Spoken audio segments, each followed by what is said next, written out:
Hi friends, மீன் குழம்பு எப்படி செய்யலாம் பார்க்கலாமா? நம்ம பூ முடி போட்டாச்சு, நம்மளுக்கு அவ்வளோதான் முடி. அப்புறமேட்டு மீன் 3 வித மீன் வாங்கின, கனவா, மத்தி இல்லை பாறை இதெல்லாம் வாங்கினாங்க. மீனை மிளகாத்தூள், மஞ்சத்தூள், உப்பு இதெல்லாம் போட்டு கொஞ்சம் பிரட்டி வச்சுக்கிட்டோம்னா கலர் மாறாது.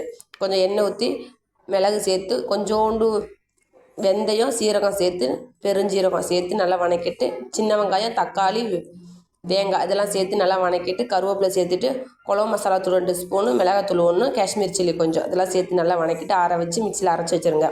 ஒரு கடாயை வச்சு சீரகம், வெந்தயம் கொஞ்சம், சோம்பு கொஞ்சம், மிளகு கொஞ்சம், நல்லா வெங்காயம் நீளமாக நறுக்கி வச்ச வெங்காயம் இதெல்லாம் சேர்த்த பிறகு நம்ம மசாலாவை அரைச்சி வச்சுருந்தோம்ல, அதில் கொஞ்சம் எடுத்து வச்சுக்கோங்க. அது தனியாக இதோட சேர்க்கும்போது கலர் நல்லாயிருக்கும். காஷ்மீர் சில்லி சேர்த்துருக்கனால கலர் நல்லா இருக்கும்.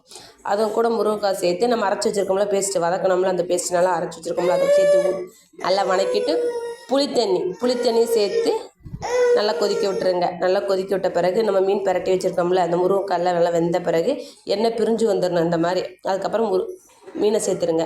மீனை சேர்த்த பிறகு நல்லா கருவேப்பிலை தூக்கி போட்டுட்டு கருவேப்பிலை சேர்த்த பிறகு நல்லா கொதிக்க 10 நிமிஷம் மூடி வச்சு நல்லா கொதிக்க விட்டுருங்க. நல்லா எண்ணெய் பிரிஞ்சு வந்துடும்.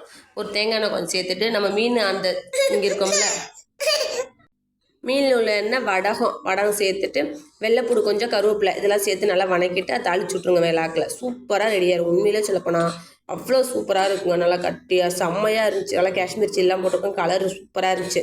அப்படியே சண்டே தட்டு நிறைய சோறு வச்சு சாப்பிட்ணுயா. முருங்கைக்கீரை என்னென்னு பார்க்கலாமா? நல்ல மீன் குழம்பு, முருங்கைக்கீரை, கனவா பொரிச்சு மீனுங்க. சூப்பராக இருந்துச்சு. உண்மையிலே சாப்பிட்டு